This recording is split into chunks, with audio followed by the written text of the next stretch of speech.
right? Okay. Yeah, and look, this is it, dude.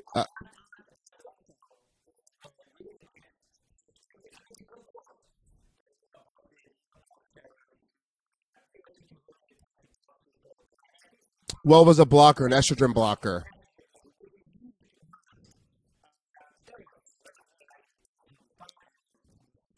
And got popped before for coke, right?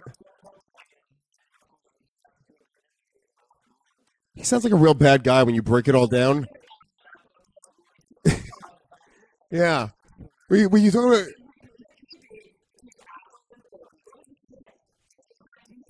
Yeah. That's it. Yeah.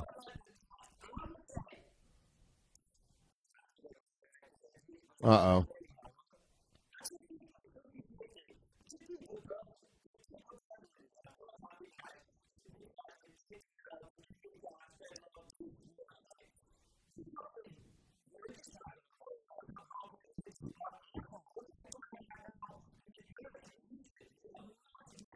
Oh, Joel Osteen. That's kind of hilarious, though. I wouldn't let him. I'm not letting these fucking these soppy wet Texans in my place.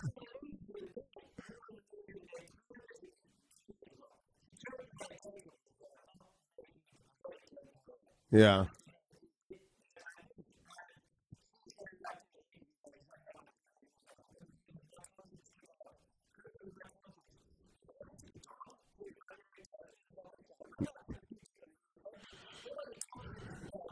Yeah.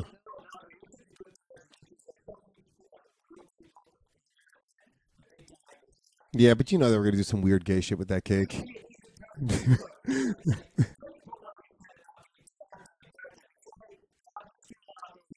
Oh, that was just a long way for you. He was just trying to get permission to say queer.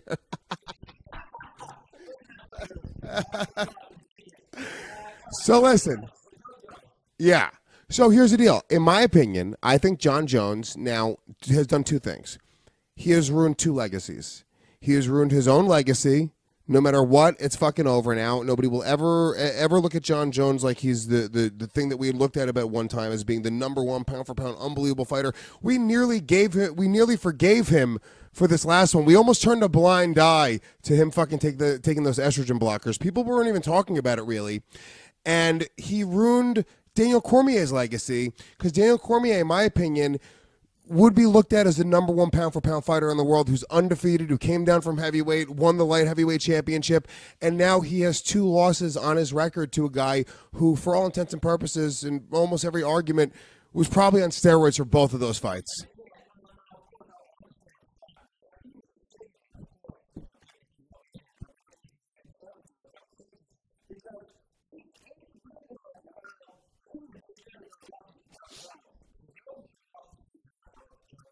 Yeah.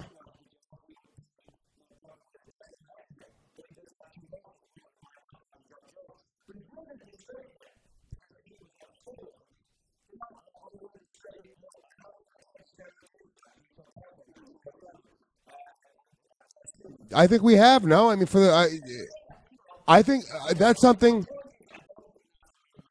It doesn't technically work that way, no. And the truth is, like, there's nuance there, right? But no, I think that's something that people say about you, and I think there's something you're proud of, and I think there's something that your fans. I'm on Reddit, and I'm on. I know you are. I got to get your Reddit story before the end of the show too. We won't do questions this week. But no, the point though is that you're a guy that people say that about, where you fought your losses have come to dudes who have all popped in the past, and you've been a fighter who's been very notorious for being clean and speaking out against that. So no, there is something to that, and I think that in MMA it seems like much more so than boxing. I don't hear about boxers getting popped left and right for steroids.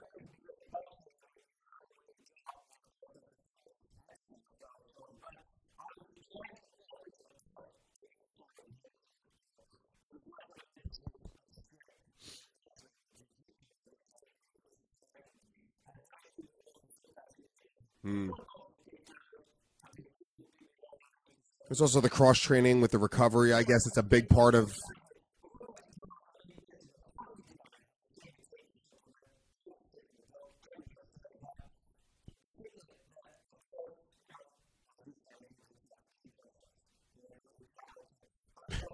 thought you said I thought you said due process.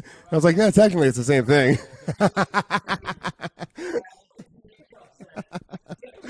I can say whatever I want. Yeah, I'm not a UFC champion, and I never will be.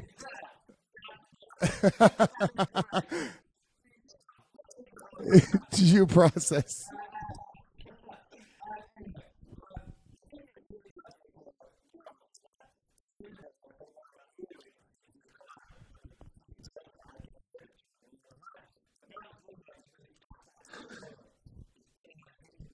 Yeah, of course.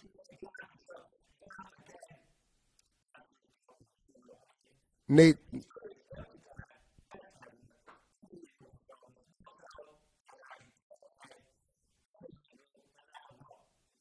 now probably. I mean, he's looking at a 4-year suspension. I think the fucking his legacy is out the window. Nate, you're a sports fan. You're not like a big MMA guy. Do you think for Jon Jones, you're a fan of Jon Jones? Do you look at it as like he's a guy like, well, now he's fucking tainted. I could never really be a fan of his as a competitor, or do you not really give a shit? I don't know how the average sport fan looks at shit like this. Yeah, I'm way into sport. I look at it as like a greatness thing. So you feel like you got robbed from watching some greatness. It's like Tiger Woods. Like I was a big Tiger Woods fan, and like we saw, yeah, he's going crazy. But you at least Got that big dick you saw, right? That came out, that picture. Wow. yeah,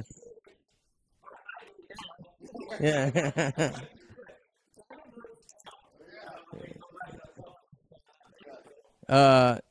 But like seeing like at least Tiger, you got a good run.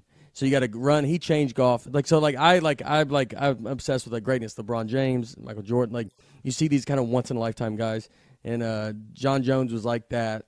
For I don't know a ton about UFC like or MMA, but I watched. I've got into it a lot more, and so that's what kind of sucks. Is like you just for the average fan, you're just like you want it to be like you always want to be lied to and just say it was nothing, and then just let him like keep going because it's otherwise it is like where you're like, dude, but I don't know how steroids like that. What's that advantage? Is it really crazy?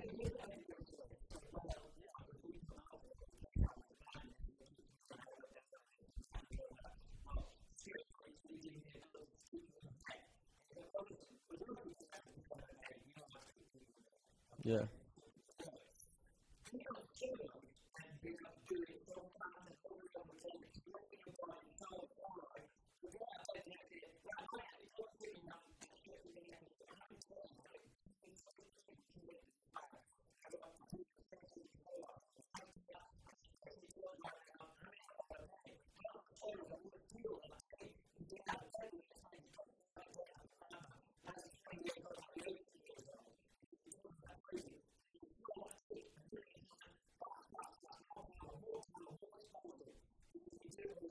There's no tiring out. Yeah.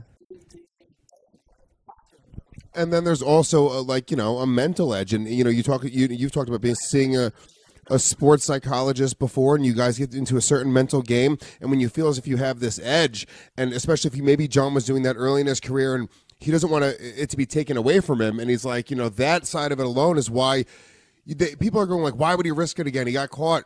It's like, yeah, dude, maybe he feels like he can't win without it, and if you feel like you can't win, you probably aren't going to win.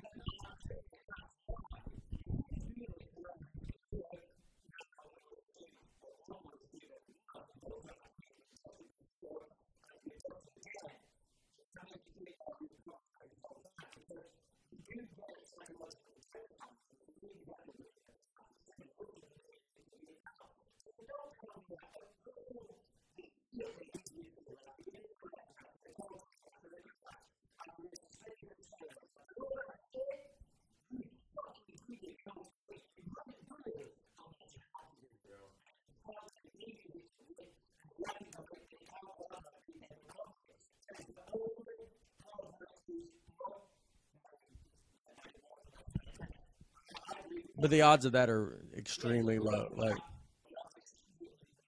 yeah, yeah, and guys, yeah, and if he doesn't do it, like if he's on it that whole time, he said, like, I mean, don't do you think he has the talent to be he without it? Absolutely has the talent. Yeah, I feel bad for him. Yeah.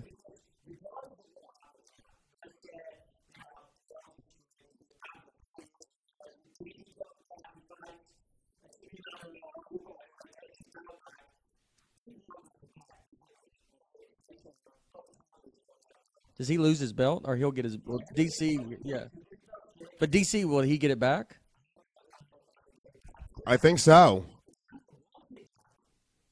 You wouldn't want it back? That's a real competitor, like a competitor like things. Yeah,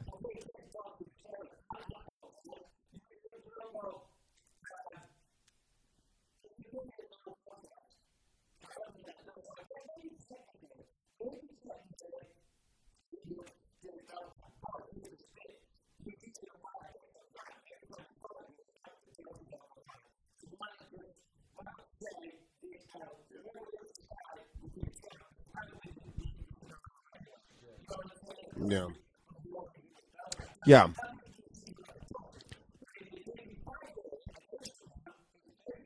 Yeah. It just kind of sucks. It just in general. I said this about the DC before he fought Jon Jones again. There was a big asterisk there because he had lost to Jon Jones. He had never beaten him, but it's just this big question mark of where would we be right now if Jon Jones had never taken steroids? If he had never, I mean, who fucking knows? And that's a big blemish on the sport of MMA. The blemish on boxing is that there's no business there, and that there's no Well, no, I'm saying that there's no kind of business that's kind of built for the future, or that the sport seems to be dying or whatever. But the big blemish in MMA seems to be steroids right now. I think there's a real thing where you see a lot of guys on the highest level doing it, and we kind of just put why.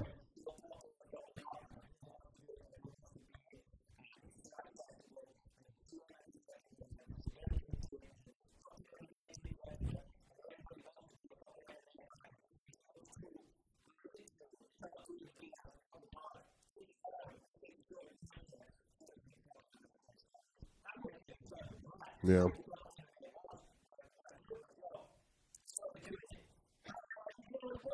Mm.